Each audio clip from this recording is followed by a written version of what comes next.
हरिओम। पिछले 2 वीडियो में हमने पदार्थ, पदार्थ विमर्श और द्रव्य, गुण, कर्म, सामान्य, विशेष और अभाव, इन सब के बारे में हमने अच्छे से अध्ययन किया और बिल्कुल मूल हमने पूरे के पूरे अध्ययन किए, जिससे कि आपको तर्क संग्रह का पूरा अच्छे से ज्ञान हो सके। अगर आपने वो 2 वीडियो नहीं देखे हैं तो उन दोनों का पहले ज़रूर देखिए, क्योंकि तर्क संग्रह बहुत इम्पोर्टेंट ग्रंथ है। यही कह सकते हैं कि जैसे लोक सिद्धांत कौमुदी और तर्क संग्रह, ये 2 पुस्तक संस्कृत की बिल्कुल बेसिक पुस्तक है और इन दोनों को आपने नहीं पढ़ा है तो आप अन्य शास्त्रों में प्रवेश नहीं कर सकते हैं। ठीक है, इसलिए इन दोनों पुस्तकों आप अगर पढ़ लिए हैं तो आपको अन्य शास्त्र में प्रवेश करने में बहुत थोड़ा आसान हो जाता है।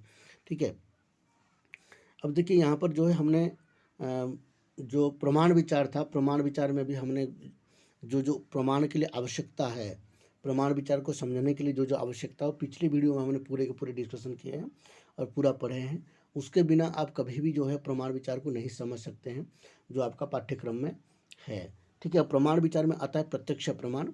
सबसे पहले प्रत्यक्ष प्रमाण आता है, जो 4 प्रमाण है, प्रत्यक्ष, अनुमान, उपमान और शब्द।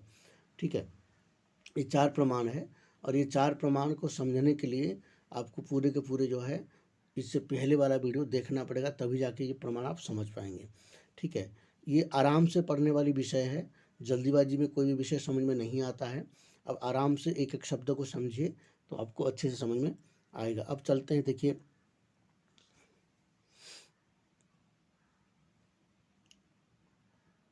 अब प्रत्यक्ष प्रमाण यहाँ से शुरू होता है।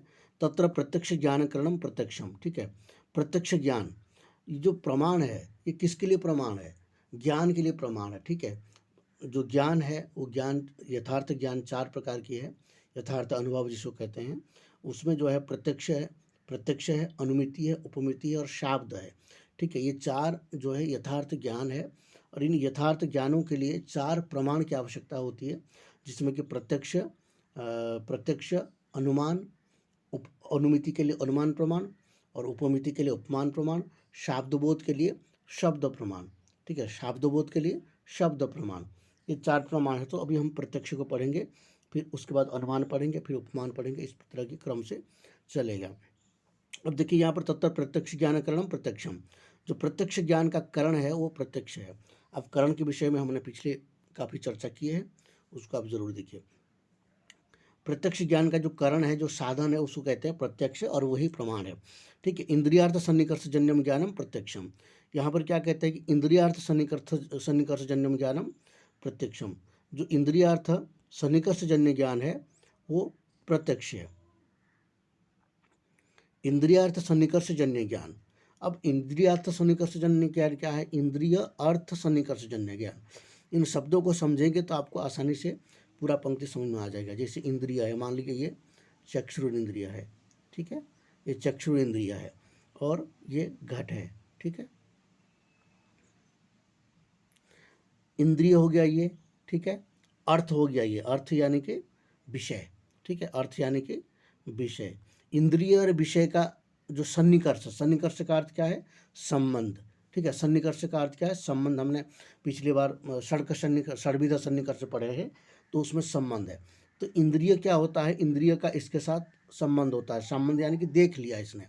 ठीक है, जैसे आप देख रहे हैं, आपके सामने कोई घट रखा हुआ है, कोई पुस्तक रखा हुआ है, आप उसको देख रहे हैं, तो उसी तरह चक्षु इंद्रिय से किसका? घट को देख लिया, सन्निकर्ष हो गया। इसको कहते हैं घट प्रत्यक्ष हुआ। ठीक है, देखने के बाद क्या होगा? घट का ज्ञान होगा। किसको?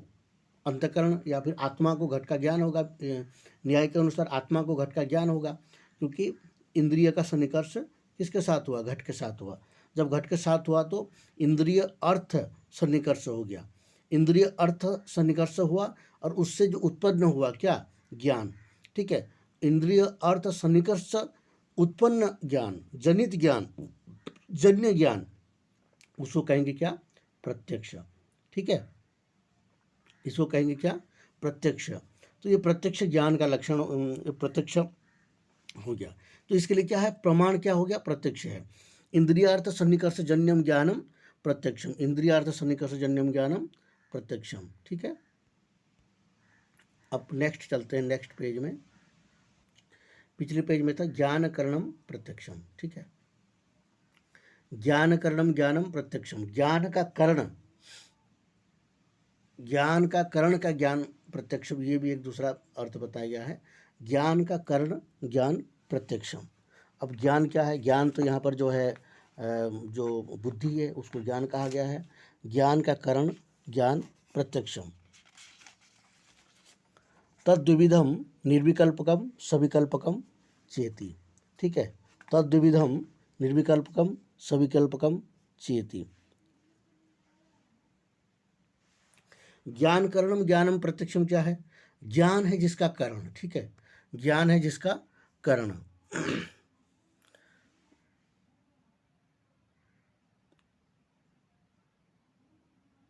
ज्ञान है जिसका ज्ञान करण, उसको कहते हैं प्रत्यक्ष। ठीक है, दोनों का अर्थ एक ही है। तद्विविधम निर्विकल्पकम सविकल्पकम चेति। वह दो प्रकार की, कौन?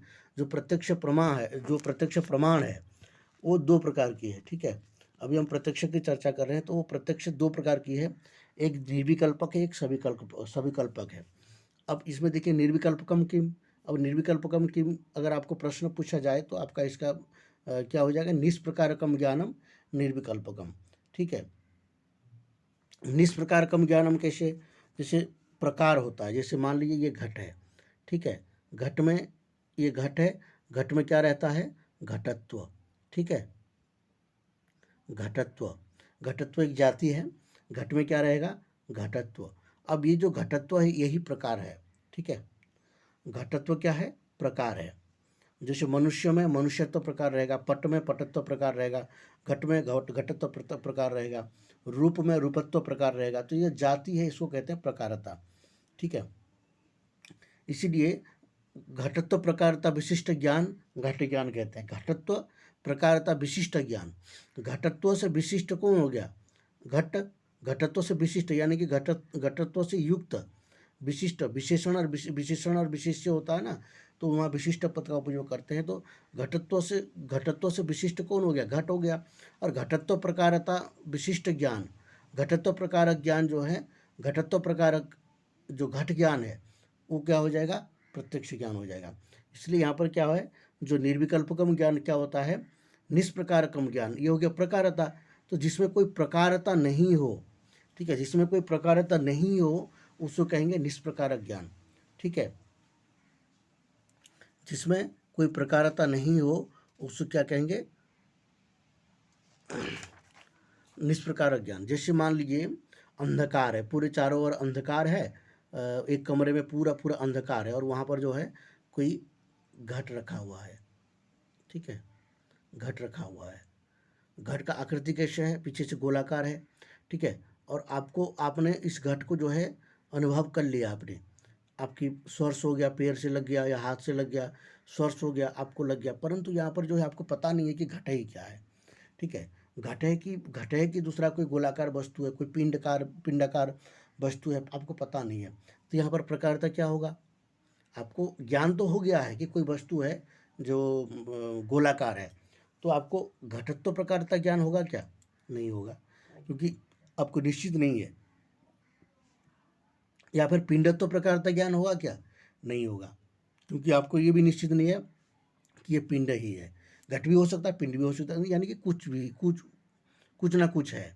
ठीक है, किंचिदिदम कहा है ना यहाँ पर, तो कुछ ना कुछ है। यहाँ पर जो कहा है ना किंचिदिदम, कुछ है, तो वो घट भी हो सकता है और कोई पिंड भी हो सकता है। तो इसलिए यहाँ पर प्रकारता है नहीं, तो यहाँ पर निष्प्रकारता है, यानी कि प्रकारता से युक्त नहीं है, निष्प्रकारता है। तो ऐसी स्थिति में जो है इसको कहते हैं निर्विकल्प का ज्ञान। ये सविकल्पक ज्ञान नहीं है, निर्विकल्पक ज्ञान हो जाएगा। ठीक है, यही निर्विकल्पकम है जहाँ पर प्रकारता नहीं है। और प्रकारता कहीं कहाँ नहीं है? अंधकार में कोई घट वगैरह रखा हुआ है तो उसमें आपको पता नहीं चल रहा है, तो वो हो गया आपका निर्विकल्पक ज्ञान।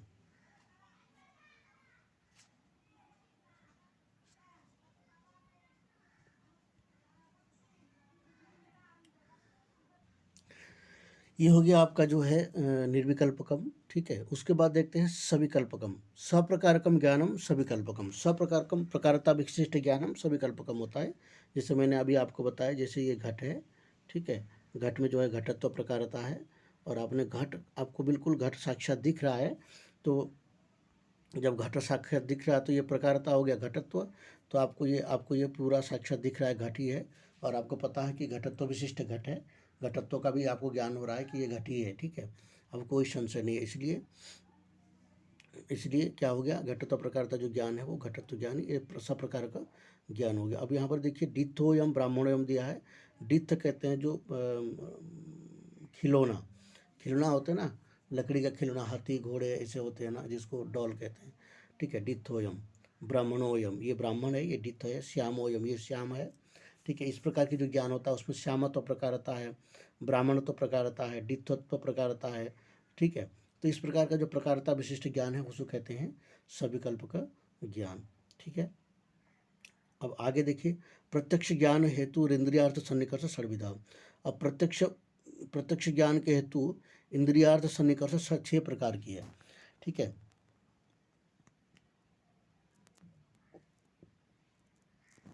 प्रत्यक्ष ज्ञान के हेतु इंद्रियार्थ सन्निकर्ष 6 प्रकार की है।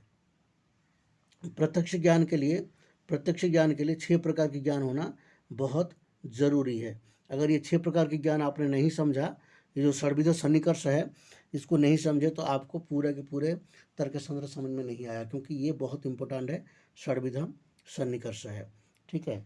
जैसे अभाव है, अभाव जैसे बहुत इंपॉर्टेंट है, अभाव की जो टॉपिक है वो पिछले वीडियो में हमने डिस्कशन किया था, वैसे ही जो 6 प्रकार की ज्ञान है वो आपको बहुत इम्पोर्टेंट है, ठीक है। अब यहाँ पर देखिए ये क्या है, प्रत्यक्ष ज्ञान हेतु इंद्रियार्थ सन्निकर्ष षड्विधा, उसमें संयोग है, और संयोग संयुक्त समवेत, इसमें जो 6 सन्निकर्ष है क्या क्या है, पहला तो संयोग है, फिर संयुक्त समवाय है। ये पहला जो है संयोग है,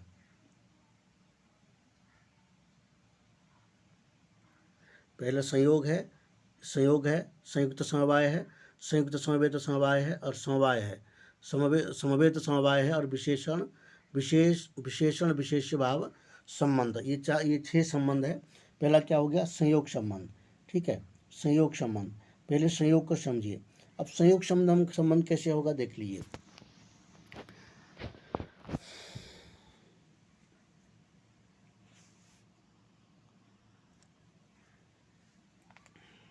जैसे ये घट है, ठीक है। घट क्या है, घट एक पदार्थ है, यानी कि ये पृथ्वी नामक द्रव्य जो है, द्रव्य गुण सामान्य विशेष समवाय अभाव जो होता है, उसमें द्रव्य में कौन होता है, द्रव्य में 9 द्रव्य है, उसमें पृथ्वी आप तेज वायु काल आकाश दिग, जैसे पंचभूत है ना, पृथ्वी आप काल, ये सब के पृथ्वी जल वायु आकाश और अग्नि, ये तेज, ये हो गया 5, और काल दिग आत्मा मन, इस प्रकार की जो है 9 है, ठीक है। तो जो 9 द्रव्य है उसमें पृथ्वी एक द्रव्य है, और इधर चक्षु है, जैसे आपका चक्षु है, आपका इंद्रिय है, तो ये भी क्या है, ये भी द्रव्य है, क्योंकि ये तेज का है। ये जो चक्षु है ये तेज का कार्य है, इसलिए ये भी द्रव्य है, ठीक है। चक्षुर इंद्रिय से घट का प्रत्यक्ष हुआ, ठीक है। चक्षुर इंद्रिय से घट का प्रत्यक्ष हुआ, तो यहाँ के ऊपर जो प्रत्यक्ष हो रहा है, यहाँ पर द्रव्य और द्रव्य के साथ संबंध बन रहा है, तो इसलिए इसको कहते हैं संयोग संबंध, ठीक है। इसको क्या कहेंगे, संयोग संबंध कहेंगे, ठीक है। संयोग संबंध, इसलिए द्रव्योर एव संयोग, एक पंक्ति कहा जाता है कि जो कारिकावली में, द्रव्योर एव संयोग, द्रव्य और द्रव्य के साथ जब भी होता है वो संयोग संबंध होता है, ठीक है। तो यहाँ पर देखिए, चक्षुषा घट प्रत्यक्ष जनन संयोग सन्निकर्ष, चक्षु का घट प्रत्यक्ष जनन में, चक्षु का घट प्रत्यक्ष ज्ञान में कौन सा संबंध होता है, संयोग सन्निकर्ष होता है, यानी कि संयोग संबंध होता है। जैसे मैंने आपको बताया था, ये घट है और ये इधर जो है चक्षु है, और चक्षु का इसके साथ संबंध हुआ, प्रत्यक्ष हुआ, प्रत्यक्ष ज्ञान हुआ, तो यहाँ पर क्या बनेगा, संयोग संबंध बनेगा। पहला हो गया आपका संयोग संबंध, दूसरा, ठीक है, ये ठीक हो गया पहला। अब दूसरा क्या है, संयुक्त समवेत समवाय, ये संयुक्त समवाय है। दूसरा क्या है, संयुक्त समवाय, ये तीसरा है, ठीक है। संयुक्त समवाय, संयुक्त पहले गया है, संयुक्त समवाय है। अब यहाँ देखिए संयुक्त समवाय, घट रूप प्रत्यक्ष जनन संयुक्त समवाय सन्निकर्ष, घट रूप प्रत्यक्ष जनन, देखिए मान लीजिए ये है आपका घट, ठीक है, ये आपका हो गया घट। घट में क्या रहता है, घट रूप, ठीक है। घट में क्या रहेगा, घट रूप। अब घट रूप क्या हो सकता है? ये नीला हो सकता है, नील हो सकता है, ठीक है। जैसे ये रूप है तो ये नील घट हो सकता है, ठीक है, ये नील घट है। तो इसमें रूप कौन सा है? नील रूप है, नील रूप है, ठीक है। एक्चुअली इसका जो रूप है वो ये रंग है, परंतु इसका जो रूप कौन सा है? ये घटा कमुग्रीवादिमान है। जैसे कोई एक पिंड है तो ये गोलाकार है, तो ये रूप है इसका, गोलाकार रूप। ये जो कमुग्रीवादिमान इसका रूप है, ठीक है। तो घट का प्रत्यक्ष जनन में क्या होता है? घट रूप प्रत्यक्ष जनन है, घट रूप का ज्ञान के लिए, ठीक है। पहले क्या हो गया? जैसे ये घट है, ठीक है, घट है, और घट में क्या रहेगा? घट रूप है, घट रूप है, ठीक है। घट में क्या रहा? घट रूप रहा। ये चक्षु है, ठीक है। चक्षु का किसके साथ संबंध हुआ? पहले घट के साथ, ठीक है। चक्षु का पहले घट के साथ संबंध हुआ और घट का ज्ञान हो गया, ठीक है। तो ये क्या हो गया? प्रत्यक्ष ज्ञान हुआ। तो यहाँ पर घट का ज्ञान हुआ चक्षु के साथ, तो यहाँ पर संयोग संबंध बन गया, ठीक है। यहाँ पर क्या संबंध बन गया? संयोग संबंध बन गया। अब चक्षु को जो है घट रूप का भी ज्ञान हुआ। पहले तो घट का ज्ञान हुआ, फिर इसका घट रूप का ज्ञान हुआ। तो यहाँ पर पहले तो संयोग संबंध हुआ था घट के साथ, अब घट में जो घट रूप है, घट द्रव्य है और घट रूप ये गुण है, तो यहाँ पर क्या रहता है? समवाय संबंध से रहता है। यहाँ पर ये दोनों संबंध आप कॉपी में नोट करके रख लीजिए, कभी भी रिवीजन करके देख लीजिए एक बार, तो आपको समझ में आ जाएगा। नहीं समझ में आए तो वीडियो को दोबारा देखिए, क्योंकि बहुत इंपॉर्टेंट है ये तर्क संग्रह के लिए या फिर न्याय के लिए, कि यह संबंध आपको अच्छे से समझ में आ जाए। यहाँ जो संबंध बन रहा है ये समवाय संबंध, क्यों? क्योंकि गुण और गुणी का संबंध है। ये गुण है, रूप, रूप और रस गंध, ये गुण है, और ये घट जो है गुणी है। गुण जिसमें रहता है वो गुणी हो जाता है। गुणों गुणिनोर संबंध समवाय, ठीक है। गुणों और गुणी का संबंध जो है समवाय संबंध होता है। तो यहाँ पर संबंध बन रहा है समवाय संबंध, और यहाँ चक्षु और घट के बीच में बन रहा है संयोग संबंध। अभी दोनों को मिला देंगे तो क्या हो जाएगा? संयुक्त समवाय। संयोग को क्या करेंगे? संयुक्त बना देंगे हम। जहाँ जहाँ संयुक्त होता है उसको संयोग कहते हैं, ठीक है। संयुक्त परिवार, जैसे आप लोगों ने सुने ना, संयुक्त परिवार, सिंगल परिवार, आप लोग सुने होंगे ये शब्द। तो संयुक्त परिवार होता है जहाँ पर चाचा चाची, चाचा चाची, यानी कि चाचा चाची, ताऊ, और दो दो तीन तीन चाचा होते हैं, तो सबके सब ताऊ है, उनकी भाई है, उनकी बेटा है, उनकी नाती पोता है, सबके सब जब एक परिवार में रहते हैं तो उसको संयुक्त कहते हैं, ठीक है। क्यों? क्योंकि वहाँ पर उन सबका संयोग बना हुआ है, ठीक है। संयोग में रहते हैं वो, तो संयुक्त परिवार हो जाता है। तो संयोग को संयुक्त शब्द बनाया जाता है। तो यहाँ पर जो है दो शब्द जब आता है, यहाँ पर समवाय हो गया, यहाँ पर हो गया आपका समवाय, और यहाँ हो गया संयोग। तो दोनों को मिलाकर के क्या कर देंगे? संयुक्त समवाय, ठीक है। संयुक्त समवाय हो जाएगा दोनों का। तो चक्षु और रूप का, घट रूप का संबंध क्या हो जाता है? संयुक्त समवाय। चक्षु और घट का संबंध क्या है? संयोग संबंध। चक्षु जब घट को देखते हुए फिर घट रूप का ज्ञान करता है, तो वहाँ पर जो है संयुक्त समवाय ये संबंध हो जाता है, ठीक है। ये समझ में आ गया? संयुक्त समवाय। घट रूप प्रत्यक्ष जनन संयुक्त समवाय सन्निकर्ष, ठीक है। चक्षु संयुक्त घटे रूप से समवायात, ये कह दिया ना। चक्षु संयुक्त घटे, पहले चक्षु का घट के साथ और फिर घट का रूप के साथ, तो इसलिए चक्षु संयुक्त घटे, चक्षु संयुक्त घटे, और फिर रूपों से समवायात, रूपों में वो समवाय है, या समवाय संबंध से रहता है। तो इसलिए ये पंक्ति मुझे लगता है समझ में आपको आ गया होगा, ठीक है। नेक्स्ट देखिए, ये हो गया आपका संयुक्त समवाय संबंध। अब तीसरा संबंध है। तीसरा संबंध को भी ठीक से समझिए। अब तीसरा संबंध क्या था? संयुक्त समवेत समवाय। यहाँ तीन शब्द आ गया, एक तो संयुक्त, एक समवेत, एक समवाय है। अब ये तीन पद को समझना यहाँ बहुत जरूरी है। जैसे रूप तो सामान्य प्रत्यक्ष है, ठीक है। जैसे मान लीजिए एक घट है, घट है, घट में क्या रहेगा? रूप, ठीक है, रूप। दोबारा मैं लिखता हूँ,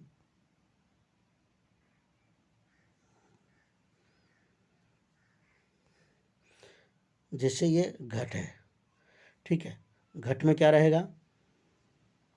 रूप, ठीक है, घट में रूप। अब घट जो रूप है, रूपों में क्या रहेगा फिर? रूपत्व, ठीक है।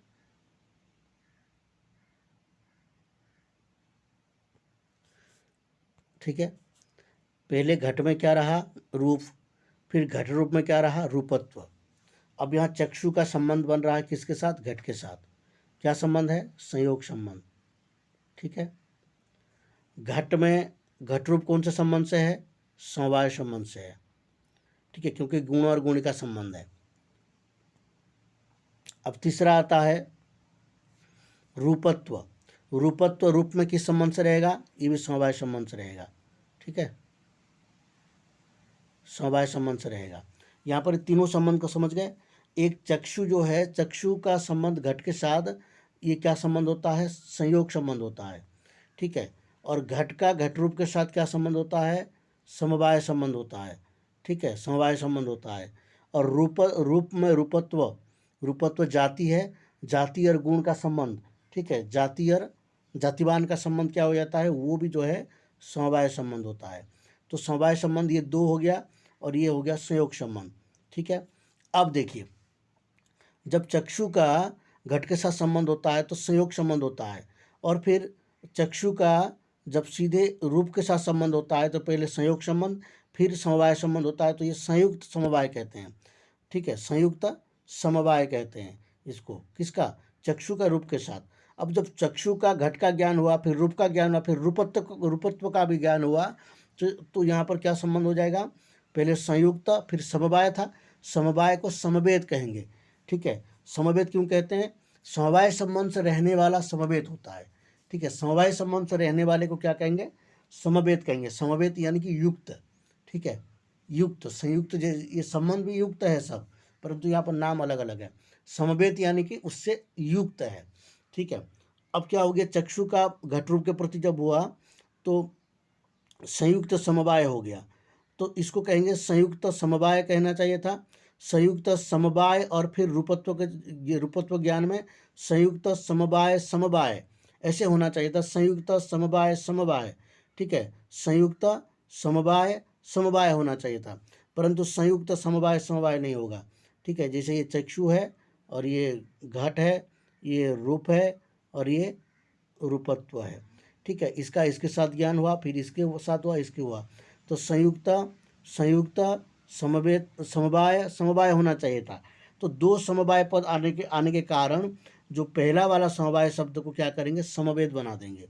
संयुक्त समवेत समवाय, क्या संबंध हो गया, संयुक्त समवेत और समवाय, ठीक है। तो इस तरह की, क्योंकि यहाँ पर एक दोष होता है पुनरुक्ति दोष, एक शब्द को बार बार उच्चारण करेंगे तो पुनरुक्ति दोष होता है, इसलिए यहाँ पर संयुक्त समवाय समवाय करते तो दो बार एक शब्द का उच्चारण होता, इसीलिए वहाँ पर एक शब्द को क्या बना दिया गया, समवेत बना दिया गया। इससे भी आपको समझ में आ जाएगा ये चीज़, ठीक है। तो अब क्या संबंध बन गया यहाँ पर, संयुक्त समवेत समवाय संबंध, ठीक है। ये तीसरा जो संबंध है, संयुक्त समवेत समवाय संबंध, ये समझ में आ गया। पहले संयोग संबंध, फिर संयुक्त समवाय संबंध, फिर तीसरा है संयुक्त समवेत समवाय संबंध। इसलिए देखिए, चक्षु संयुक्त घटे, चक्षु का घट के साथ संबंध हुआ, घट के साथ, फिर घट रूपे समवेतम, फिर घट रूप के साथ संबंध हुआ, फिर तत्र रूपस्य समवाय, तो फिर रूप के साथ संबंध हुआ। तीन संबंध बनने के बाद संयुक्त समवेत समवाय हो गया। मुझे लगता है ये आपको समझ में आ गया होगा। और तीसरा, ये तीन हो गया संबंध, उसके बाद जो है चौथा संबंध, चौथा संबंध कौन सा था, संयुक्त, उसके बाद समवाय संबंध है, चौथा जो है आपका समवाय संबंध। समवाय संबंध बहुत ही ईजी है, जैसे अभी हमने आपको बताया वैसे बहुत ही ईजी है, ठीक है। देखिए, घट है, घट में क्या रहेगा, रूप रहेगा, ठीक है। रूप क्या है, गुण है, तो इसलिए मैंने आपको बताया था रूप और घट का द्रव्य, गुण और कर्म, गुणिनो, गुण और गुणी का संबंध क्या होता है, समवाय संबंध, तो यहाँ पर समवाय संबंध हो जाएगा, ठीक है। तो इसलिए घट प्रत्यक्ष जनने, घटरूप प्रत्यक्ष जनने क्या संबंध हो जाएगा, संयुक्त समवाय होता है। परंतु घट घट घट घट जो है, घट घट में रहता है रूप, गुण गुणी का संबंध समवाय संबंध होता है, परंतु हम लोग को क्या करना है, इंद्रिय के साथ इसको जोड़ना है। तो इंद्रिय के साथ जोड़ना है, उसके लिए दृष्टांत यहाँ पर अलग दिया है। देखो, शब्द है, शब्द क्या हो गया, एक शब्द है, जैसे मैं शब्द उच्चारण कर रहा हूँ, आपके कान में वो सुनाई दे रहा है, ठीक है, आपकी ये कान है मान के चलो, ठीक है, आपकी कान है। तो ये शब्द जो है श्रोत्रेंद्रिय, ये श्रोत्रेंद्रिय यहाँ इसके अंदर ये कान है, श्रोत्रेंद्रिय यहाँ पर है, शब्द का ज्ञान हुआ, ठीक है, शब्द का ज्ञान हुआ। ये सर्व शब्द जो है ना कर्ण विवर्वर्ती शब्द कहते हैं इसको, ठीक है। जैसे यहाँ पर मैंने शब्द उच्चारण किया, जैसे मान लीजिए आप मेरे से 10 मीटर दूर में खड़े हैं, मैंने आपको शब्द कहा कि हे राम, मैंने कहा, आपको शब्द सुनाई दिया, मैंने जो यहाँ पर शब्द का उच्चारण किया राम का, वो शब्द क्या होता है, प्रथम क्षण, द्वितीय क्षण, तृतीय क्षण, तृतीय क्षण जाते ही वो शब्द नष्ट हो जाता है। जैसे प्रथम क्षण में जाता है तो वहाँ से नया शब्द उत्पत्ति होता है, ठीक है, और ये शब्द पहला शब्द नष्ट हो जाता है।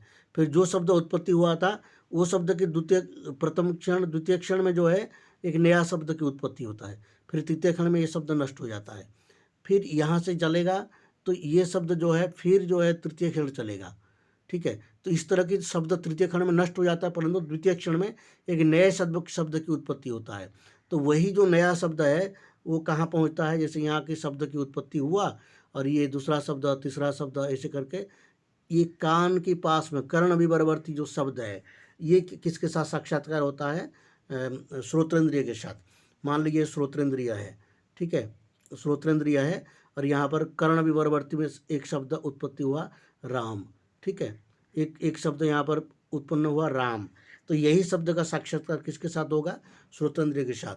यहाँ जो शब्द की उत्पत्ति हुआ था वो शब्द सुनाई इसको नहीं देगा, वो तो नष्ट हो चुका है, परंतु कर्ण विवर्वर्ती जो शब्द है वो इसके साथ संबंध हो जाता है, ठीक है। श्रोत्रेण शब्द साक्षात्कारी, अब देखिए श्रोत्रेण शब्द साक्षात्कार, श्रोत्र के साथ शब्द का ज्ञान होने पर समवाय सन्निकर्ष होता है। तो यहाँ पर जैसे ये कर्ण है और कर्ण की यहाँ पर जो शब्द की उत्पत्ति हुई कर्ण विवर्वर्ती शब्द है, यहाँ पर ये शब्द उत्पत्ति हुआ था एक्चुअली, राम यहीं कहा गया था, परंतु ये यहाँ पहुँचते पहुँचते जो है एक एक स्टेप करते करते यहाँ पर जो शब्द उत्पत्ति हुआ ये शब्द तो नष्ट हो चुका है तृतीय क्षण में। पहला क्षण उत्पत्ति हुआ, फिर दूसरा क्षण में फिर इससे दूसरा शब्द उत्पत्ति हुआ, तीसरे क्षण में ये नष्ट हो गया, ठीक है। तो इसी प्रकार की ये जो शब्द उत्पत्ति हुआ ये भी तृतीय क्षण में नष्ट हो जाएगा, दूसरे क्षण में एक नया शब्द उत्पत्ति कर देगा। इस तरह के जितना शब्द है वो शब्द से जो शब्द अंत में उत्पत्ति होता है कर्ण विवर्वर्ती आकाश में, यानी कि कान के पास में होता है, तो उनका साक्षात्कार होता है किसके साथ, श्रोतेंद्रिय के साथ, ठीक है। जब श्रोतेंद्रिय के साथ इसका साक्षात्कार होता है तो ये श्रोतेंद्रिय क्या है, श्रोतेंद्रिय जो है ये तेज है, द्रव्य है, और जो शब्द है वो गुण है, ठीक है। शब्द स्पर्श रूप रस गंध ये सब के सब गुण है, शब्द स्पर्श, ठीक है ना, रूप रस गंध शब्द स्पर्श, शब्द जो है गुण है। अब शब्द का गुण और ये तेज द्रव्य है, तो गुण और द्रव्य का जब यहाँ पर आपको साक्षात्कार होता है तो यहाँ पर समवाय संबंध हो जाता है, ठीक है, गुणों गुणिन और संबंध समवाय जैसे कहा था। तो ठीक है, तो ये गुण है इसलिए ये द्रव्य है, इसलिए जो है यहाँ पर क्या हो जाएगा, समवाय संबंध हो जाएगा। अब देखिए कर्ण विवर्वर्ती आकाशस्य श्रोत्रत्वाद शब्दस्य आकाश गुणत्वाद, ठीक है, यही कहा है, शब्द का आकाश, शब्द का जो है गुण होने से आकाश के साथ गुण गुणिन और समवाय, गुण और गुण का संबंध जो है समवाय हो जाता है, ठीक है, समझ में आ गया ना। एक कदम्ब कुसुम न्याय है। कदम्ब कुसुम न्याय क्या होता है, जैसे शब्द की उत्पत्ति होती है ना, यहाँ पर जैसे राम करके उत्पत्ति हुआ, तो ये क्या होता है, चारों तरफ से बराबर हिसाब से जाता है। जैसे मैं उच्चारण करूँगा यहाँ पर राम, तो मेरे चारों ओर में, जैसे आप मेरे से 10 मीटर दूर मेरे सामने है, मेरे पीछे जो है और कोई व्यक्ति है 10 मीटर दूर में या 15 मीटर दूर में, मेरे दाहिने तरफ कोई है दूसरा 15 मीटर दूर में या 20 मीटर दूर में, मैं जो शब्द उच्चारण करूँगा चारों ओर बराबर के हिसाब से जाएगा। इसको कहते हैं कदम्ब कुसुम न्याय। जैसे कदम्ब का कुसुम होता है ना, कदम्ब का फूल होता है, उस फूल में क्या होता है, चारों ओर से कांटे कांटे जैसे होता है और सब बराबर होता है। ऐसे नहीं है कि कहीं पर ज़्यादा लंबा कांटा जैसे दिख जाता है, तो ठीक है, वो कांटा होता नहीं है एक्चुअली, उसका वो फूल का ही हिस्सा होता है। तो कहीं बड़ा हो जाए कहीं छोटा हो जाए ऐसे नहीं होता है, सबके साथ बराबर होता है चारों ओर से कदम्ब कुसुम न्याय में। तो ठीक है, एक तरफा नहीं होता, चारों ओर शब्द बराबर जाता है। जो मार्कोनी था, मार्कोनी ने इसी को लेकर के उसने जो है रेडियो की उद्भावन किया कि तरंग कैसे जाता है, ठीक है, तरंग को लेकर के और शब्दों को लेकर के। उसी तरह हम लोग शब्द का जो धारण कर्मा, शब्द कहाँ रहता है, आकाश में रहता है, ठीक है, शब्द कहाँ रहता है, आकाश में रहता है, जल में नहीं रहता है। आकाश नहीं होगा तो शब्द यहाँ से वहाँ जा ही नहीं सकता है, ठीक है। इसलिए मैंने कहा ना आपको, जो शब्द 3 क्षण में नष्ट हो जाता है, फिर दूसरा शब्द की उत्पत्ति होती है। तो यही है, आकाश में शब्द रहता है तो आकाश में शब्द जो है जाता है। ठीक है। आपको पता है, अभी जो वैज्ञानिक लोग कहते हैं, जो हमारे भगवत गीता की श्लोक है जो कुरुक्षेत्र में सुनाया गया था, आज भी आज जो है आकाश में वो शब्द स्थित है, ऐसे कहा जाता है। ठीक है। ऐसे वैज्ञानिक लोग बोलते हैं। अब कहाँ तक सत्य है उनका, उनका बैटरी कितना तक काम करता है पता नहीं। वैज्ञानिक लोग, यहाँ के वैज्ञानिक लोग ये वो नहीं बोलता है, वो तो विदेश की वैज्ञानिक, अमेरिका के लोग वैज्ञानिक बोलता है। क्यों बोलता है? उसको क्रेडिट लेना है। ठीक है। क्योंकि प्राचीन काल से हमारे यहाँ एक प्रक्रिया चली आ रही है कि योगी जो है ध्यान में बैठ करके जो प्राचीन में जो घटनाएं हुई थी उन शब्दों को साक्षात सुन लेते हैं। ठीक है। हमारे यहाँ एक प्रक्रिया है, जो योगी है वो ध्यान में बैठ करके प्राचीन काल में जो शब्द या फिर जो कुछ भी वार्तालाप हुआ था उन सबको सुन लेते हैं। ये हमारे यहाँ योगियों की प्रक्रिया रही है। अब इस योगियों की प्रक्रिया को तो विज्ञान खंडन कर ही नहीं सकता है, क्योंकि उसमें उतना सामर्थ्य नहीं है विज्ञान में कि इसको वो खंडन कर दे।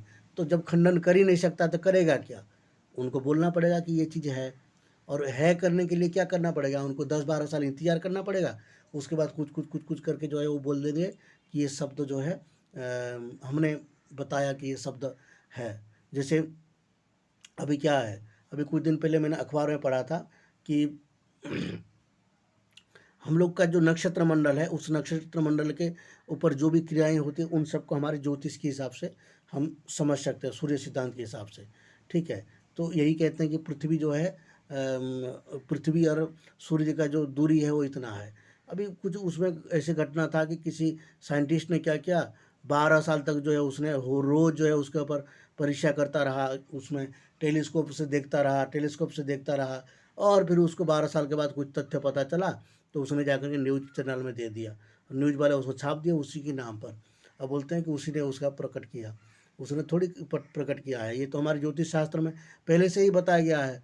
अब वो 12 साल तक इंतजार किया क्यों? क्योंकि एक दिन में बोलेगा तो उसके बाद कोई सुनेगा नहीं, वहीं बैठा रहेगा गधे की तरह और देखता रहेगा, और देखते देखते देखते 12 साल के बाद वो बोलेगा कि मैंने ये बात कहा है। ठीक है। क्रेडिट अपने ऊपर लेने के लिए लोग ऐसे बोलते हैं। वैज्ञानिक लोगों को कोई दिमाग तो होता नहीं है उन लोगों को। ठीक है। वो जो चीज़ हमारे पहले यहाँ 1000 साल पहले कह दिया गया है उसको अपने नाम पर पेटेंट कर लेते हैं, बोलते हैं कि इसका जनक तो मैं ही हूँ। ठीक है। ऐसे कई सारी घटनाएं हैं। आप लोग एजुकेशन बीएड में पढ़ते होंगे तो एजुकेशन में भी बहुत सारे सिस्टम है जो भारत की देन है। ठीक है। भारत में वो हज़ारों साल से हम लोग को यहाँ उसका कोई गिनती ही नहीं है, लेकिन वो लोग आज बोल करके बोलते हैं कि हमने इस पैटर्न का डिज़ाइन किया है। तो ऐसे ऐसे घटनाएं होती रहती है। ठीक है। तो ये हो गया आपका समवाय संबंध। अब आगे नेक्स्ट देखते हैं। अब समवाय संबंध के बाद आता है समवाय संबंध के बाद आता है समवेत समवाय। ठीक है। जो 5वां संबंध है वो क्या है? समवेत समवाय है। देखिए, शब्द शब्द साक्षात्कार है समवेत समवाय सन्निकर्ष।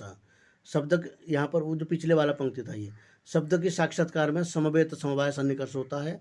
श्रोत्र समवेते शब्दे शब्दस्य समवायात।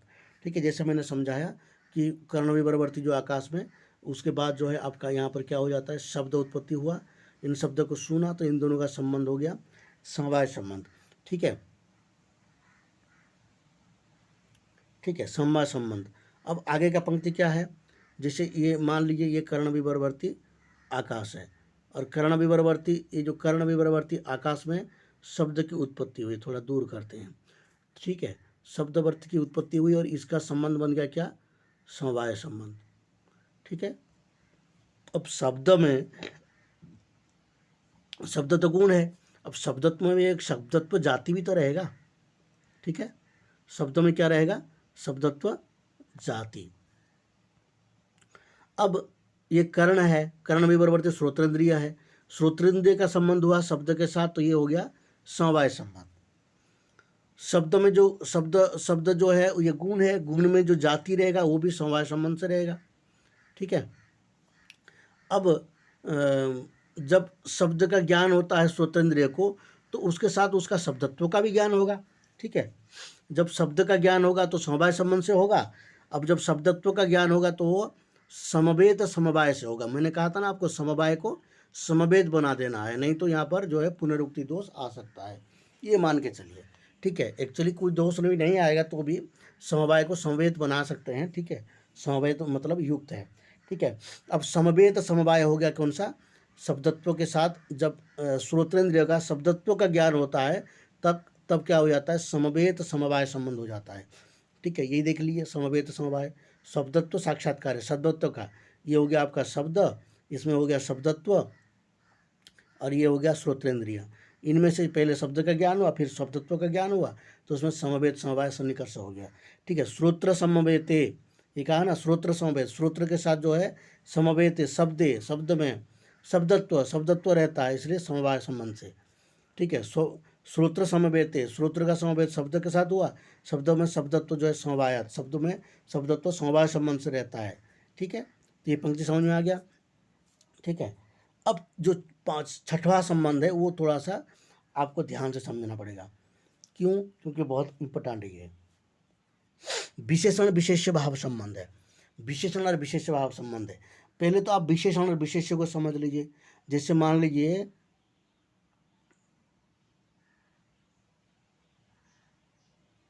ये हो गया आपका कमल का फूल। ठीक है,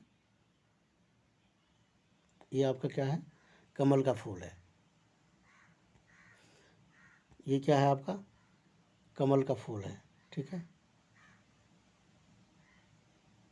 अब कमल का फूल है ये, इसको कहेंगे क्या, उत्पल। उत्पल क्या कहते हैं इसको, उत्पल। अब उत्पल में एक होता है नीलोत्पल। ठीक है, नीलोत्पल, नीलकमल।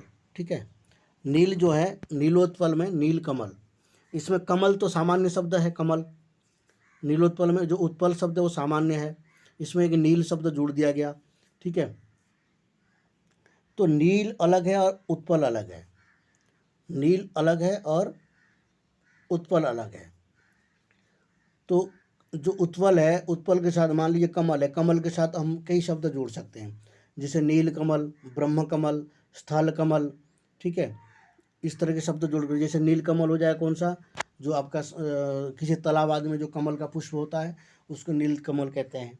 और ब्रह्म कमल किसको कहते हैं, जो हिमालय के बर्फीले एरिया में होता है उसको कहते हैं ब्रह्म कमल। हम ब्रह्म कमल बहुत तोड़ तोड़ कर लाते हैं, अगर आप बोलेंगे तो उसका वीडियो मैं आपको भेज दूंगा, आप कमेंट करके ज़रूर बताना। ब्रह्म कमल कोई नहीं देखा हो, ओरिजिनल ब्रह्म कमल, आपका इंटरनेट पे ब्रह्म कमल सर्च करिए तो आपको नहीं मिलेगा कोई भी, पर ओरिजिनल जो ब्रह्म कमल है हम जा कर के वहाँ से ब्रह्म कमल तोड़ करके लाए थे। ध्यान रखिए, अगर ब्रह्म कमल आपको देखना हो तो मुझे बता देना, मैं उसका वीडियो आपको लिंक में ऐड कर दूंगा, डिस्क्रिप्शन के लिंक में। ठीक है, कमेंट करके बताएंगे तब मैं कर दूंगा इसको, उसका वीडियो है मेरे पास। ठीक है, तो ब्रह्म कमल, तो ब्रह्म शब्द अलग है और कमल अलग है, तो दोनों को जोड़ दिया गया तो ब्रह्म कमल हो गया। नील शब्द अलग है, कमल शब्द अलग है, दोनों को जोड़ दिया तो दोनों का क्या हो गया, दोनों दोनों शब्दों को जोड़ दिया तो नीलकमल हो गया। स्थल कमल, स्थल यानी कि घर में स्थल में होने वाला जो कमल होता है ना उसको स्थल कमल कहते हैं। ठीक है, इस तरह की अलग अलग कमल शब्द के साथ अलग अलग पद जोड़ने पर अलग अलग हो जाता है, तो इसको कहते हैं विशेषण। ठीक है, जैसे नील कमल है, नील कमल है तो कमल यहाँ पर विशेष्य है। ठीक है, और जो नील है ये हो गया आपका विशेषण। जैसे पीताम्बर है, पीताम्बर में क्या है, पीतम अम्बरम यस्य स, वहाँ पर भी विशेषण और विशेष्य होता है, पीत और अंबर। पीत क्या है, पीला, अंबर यानी कि वस्त्र, जो पीला वस्त्र है उसको कहते हैं पीताम्बर। तो उसी प्रकार जो है नील कमल जो है, नील और कमल दोनों अलग अलग है। ठीक है, तो यहाँ पर वही है, विशेषण और विशेष्य आप समझ गए। ठीक है, अभाव प्रत्यक्ष। अब देखिए मान लीजिए ये भूमि है। ठीक है, ये भूमि है और ये घट रहता है यहाँ पर, ये घट अलग जगह में है। घट आपकी घर में जो है एक टेबल के ऊपर घट रखा गया है, पर भूमि के ऊपर कोई घट नहीं है। पानी पीने के लिए आपने घट रखे हैं, तो टेबल के ऊपर घट रखा गया है। ठीक है, और भूमि जो है बिल्कुल खाली है। अब टेबल में आपका घट है तो घट का ज्ञान आपको है कि नहीं है, तो टेबल में घट है तो ये घट विशिष्ट जो है ये टेबल है। ठीक है, टेबल में जो है घट है तो ये घट विशिष्ट टेबल है, परंतु यहाँ घट है क्या, तो यहाँ पर घट नहीं है, तो घट का क्या है, अभाव है। ठीक है, यहाँ घट नहीं है तो यहाँ पर क्या है, घट का अभाव है। ठीक है, घट घट का अभाव कहाँ पर है, भूतल, भूतल यानी कि भूतल यानी कि जमीन है, भूतल, भूतल में। ठीक है, ये भूतल है, ये घट का अभाव है। आपको कैसे पता चला घट का अभाव है ये, क्योंकि घट यहाँ रखा हुआ है, आप देख रहे हैं कि ये घट है और यहाँ पर घट नहीं है, तो इसलिए घट का अभाव है। ठीक है, अब ये घट का जो अभाव है, ये जो अभाव है ये भी एक पदार्थ है। ठीक है, जैसे द्रव्य गुण कर्म सामान्य विशेष समवाय और अभाव, ये पदार्थ है, ये पदार्थ है। तो ये पदार्थ जो है कहाँ है, द्रव्य में, भूतल में है, भूतल में, पृथ्वी में है। ठीक है, तो ये जो पदार्थ है, ये पदार्थ पृथ्वी में है, पृथ्वी भी पदार्थ है। ठीक है, तो भूतल में क्या है, अभाव है। ठीक है, घट का अभाव है। किसका अभाव है, घट का अभाव है। तो इसलिए जो अभाव है ना, घट अभाव विशिष्ट भूतल कह सकते हैं इसको, घट अभाव विशिष्ट भूतल, घट अभाव विशिष्ट भूतल।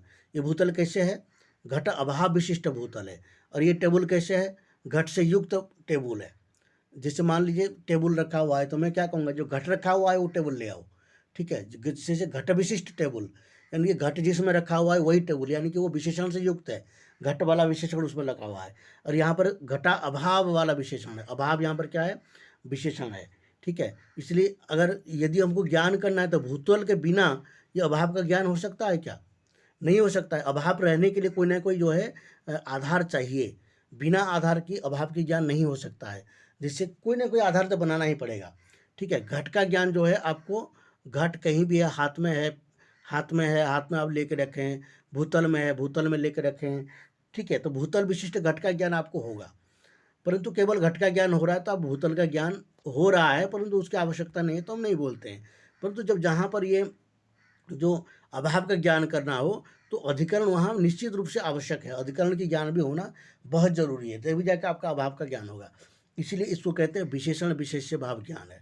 ठीक है, क्योंकि यहाँ पर विशेष जो अभाव है वो विशेषण विशेषण है, और जो भूतल है वो विशेष्य है।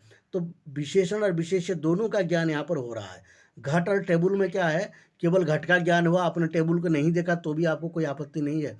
यहाँ घट, क्योंकि घट प्रत्यक्ष है, परंतु यहाँ प्रत्यक्ष नहीं है। जो अभाव है वो क्या है, वो घट की अभाव है, घट को आपने देखा था और घट का अभाव का यहाँ पर कर रहे हैं, तो भूतल का भी आपको ज्ञान वहाँ होना बहुत जरूरी है। भूतल के ज्ञान के बिना अभाव का ज्ञान नहीं हो सकता है। इसलिए विशेषण और विशेष्य भाव का, विशेषण और विशेष्य, यहाँ दोनों, ये विशेषण है और ये विशेष्य है। अब इन दोनों का जो ज्ञान हो रहा है तो विशेषण विशेष्य का ज्ञान हो रहा है, इसलिए इसको कहते हैं, जो यहाँ पर जो संबंध बन रहा है किसके साथ, जैसे ये चक्षु का साथ है और ये घटाभाव विशिष्ट भूतल है। ठीक है, यहाँ पर अभाव है, इसका ज्ञान हुआ आपको, तो विशेषण विशेष्य दोनों का ज्ञान हुआ। ठीक है, चक्षु के साथ जो है विशेषण विशेष्य दोनों का ज्ञान हुआ, इसको कहते हैं विशेष विशेषण भाव संबंध। इसका ज्ञान कहाँ हुआ, यहाँ पर अभाव का हुआ। अभाव ज्ञान के प्रति जो है विशेषण विशेष भाव संबंध को माना जाता है। देखिए, अभाव प्रत्यक्ष विशेषण विशेष भाव सन्निकर्ष, अभाव के ज्ञान के लिए, अभाव की प्रत्यक्ष के लिए विशेषण और विशेष भाव का सन्निकर्ष होता है। जैसे घटाभाववद भूतलम इत्यत्र, जैसे घटाभाव वाला, घट का अभाव वाला, ठीक है, घटाभाव वाला भूतल जो है, यहाँ घट है, यहाँ घटाभाव है, घटाभाव, घट का अभाव वाला भूतल जो है, घटाभावस्य विशेषणत्वात्, घटाभाव जो अभाव का विशेषण होने से, ठीक है, अभाव विशेषण है और भूतल विशेष्य है। ठीक है, घटाभाववद विशेषण होने से ये क्या हो जाता है कि ये विशेषण विशेष भाव संबंध होता है। अब उसके बाद देखिए, एवं षटक सन्निकर्ष जन्यम ज्ञानम प्रत्यक्षम, जो 6 प्रकार के सन्निकर्ष से जो जन्य ज्ञान होता है उसको कहते हैं प्रत्यक्ष। ठीक है, तत्कर्णम इंद्रियम, उसका कर्ण कौन है, चक्षुर इंद्रिया है, शब्द इंद्रिय, श्रोत्रेंद्रिय है। तस्माद इंद्रियम प्रत्यक्ष प्रमाणम इति सिद्धम, इसी से सिद्ध होता है कि इंद्रियम प्रत्यक्ष प्रमाणम, इंद्रिय ही प्रत्यक्ष प्रमाण है, क्योंकि इंद्रिय ही यहाँ पर जो है कारण है। ठीक है, इंद्रिय प्रत्यक्ष प्रमाण है। ठीक है, तो यहाँ पर प्रत्यक्ष प्रमाण कौन हो गया, इंद्रिय। ठीक है, इसलिए हम लोग आप क्या पढ़े, प्रत्यक्ष ज्ञान के प्रति कारण कौन है, प्रत्यक्ष करण, प्रत्यक्ष प्रमाण है।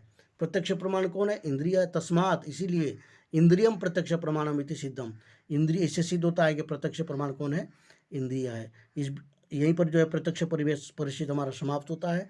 कल से हम लोग पढ़े, कल से नहीं, नेक्स्ट वीडियो से पढ़ेंगे हम लोग क्या, अनुमान प्रमाण। ठीक है, मैं जल्दी जल्दी वीडियो अपलोड करूँगा, तो इसलिए आप लोग जल्दी जल्दी वीडियो को देखिए और इस वीडियो को अपने मित्रों को ज़रूर शेयर करिए। और आपके पास अगर कोई शास्त्री का, आचार्य का, पूर्व मध्यमा, उत्तर मध्यमा, इन सब की, या फिर कोई भी जो कॉलेज में, यूनिवर्सिटी में पढ़ने वाले जो स्टूडेंट है, जो क्या बीए कर रहे हैं संस्कृत से, एमए कर रहे हैं संस्कृत से, उनको भी ये वीडियो आप शेयर कर सकते हैं, क्योंकि उनके लिए भी ये वीडियो बहुत उपयोगी है। इतने सूक्ष्मता से कोई आपको नहीं समझाएगा और इतने बिल्कुल आसानी से आपको नहीं समझाएगा। यदि आपको कोई समस्या होता है तो आप मेरे नंबर पर कॉल कर सकते हैं, व्हाट्सएप कर सकते हैं 989714, ये डिस्क्रिप्शन में आपको ये लिंक मिल जाएगा। और ठीक है, और प्रैक्टिस सेट हम तैयार कर रहे हैं, जिससे कि आपको सभी जो यूनिट की है वो सभी यूनिट की आपको प्रैक्टिस करना है, और जितना ज़्यादा प्रैक्टिस करेंगे उतना ज़्यादा आपका स्कोर पता चलेगा। ये पूरा जो टाइम है 1.5 महीना का, ये हम लोग प्रैक्टिस ज़रूर करेंगे। मैं आज से तैयारी करके आपको देने की कोशिश कर रहा हूँ। एक टॉपिक पहले एक टॉपिक का आप प्रैक्टिस करेंगे, डेली आपको एक टॉपिक देते जाएंगे, तो आप 10 दिन में 10 यूनिट प्रैक्टिस करेंगे। एक में 30-30, 40-40 क्वेश्चन होगा। फिर हम सबको लेकर के एक बड़ा यूनिट बनाएंगे जिसमें कि 50-100 क्वेश्चन होगा। इस तरह से हम लोग आगे प्रैक्टिस करते रहेंगे। तो आप लोग एक्टिवली प्रैक्टिस करिए तो बहुत अच्छा रहेगा। उसके लिए मैं एक वीडियो बना दूंगा अलग से। इस वीडियो को यहीं पर जो है एंड करते हैं।